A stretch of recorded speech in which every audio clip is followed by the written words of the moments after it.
čestitke. Mislim, da se mi odvalil en kamen od srca v tistem trenutku. Bilo je nekaj težkih trenutkov, zagotovo po polfinalni tekmi vsi skupaj, sploh pa še potem poškodba Gregorja Ropreta, ki je celo prvenstvo igral vrhunsko, bil en izmed glavnih igralcev in zelo najbolj pomembnih članov za te rezultate.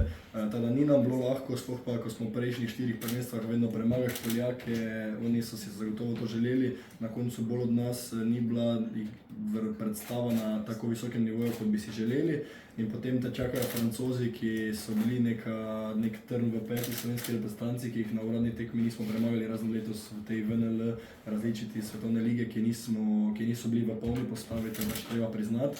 Tako da je bilo veliko pritiska na nas, oziroma smo si ga verjetno sami zadali, potem tudi vsi ljudje, ki so pač prispeli v Rim, tada je pač ta zadnja točka bila potem res tako lepa in mislim, da smo se počutili, kot da smo zmagali veliko finale, ne pa tekmo za 3. mesto.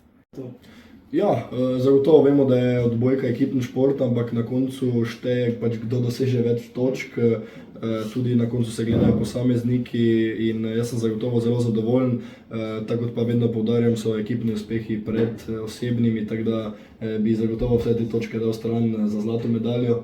Ampak ja, zadovoljen sem z igrami, zadovoljen sem, da sem lahko pomagal ekipi, koliko se je dalo in to je tudi, bom rekel, neki nov mejnik v moji karieri, ki zagotovo si ga bom zapomnil z lepimi, oziroma bo zapisan z lepimi črkami. Skozi je treniral, bil na Evropskem prvenstvu, dal vse od sebe, tudi če ni toliko igral, je pomagal ekipi, bil tam, teda za očetom in mamo sem potoval tudi nazaj iz Rima, oni so pač šli z letalom, jaz sem še imel neke obveznosti v klubu, tako da sem mogel se vrniti preko Verone in mislim, da smo si naredili eno zelo lepo potovanje. V miru smo šli v nedeljo po kosilu proti Veroni, šli na večerjo, pogledali še enkrat, tako sem rekel, 5. set, podoživeli še enkrat te lepe trenutke, potem nekaj obveznosti v klubu in pot domov. Ustavili smo se tudi pri babici pa dedeju, stricu, teti, vsi pač, ki so pošiljali pozdrave od daleč in tako sem rekel, to ti pomeni še veliko več in danes pa ja, nekaj časa za medije, potem pa zagotovo še nekaj časa s prijatelji in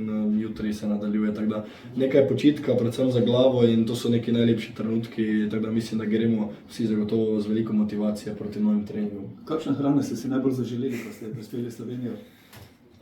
Pa je največkrat, jaz ko sem bil mlajši, sem vedno jedel dunajske pa pomfri ali pa riž, zdaj pač je to nekaj, kar si vedno naročim pri babici pa dedeju, tako da to je bilo včeraj zvečer na meniju, zelena solata s fižolom, tako da je bila babica neverjetno vesela, ko jo vedno pokličemo, se ustavimo v Šempetru, to sta ata pa mama od mame, danes pa verjetno še k drugi babici na pohano kuro, tako da to so neke najljubše stvari, pač ko se vrnem v Maribor in to me pol spominja oziroma vse skupaj veže na familijo.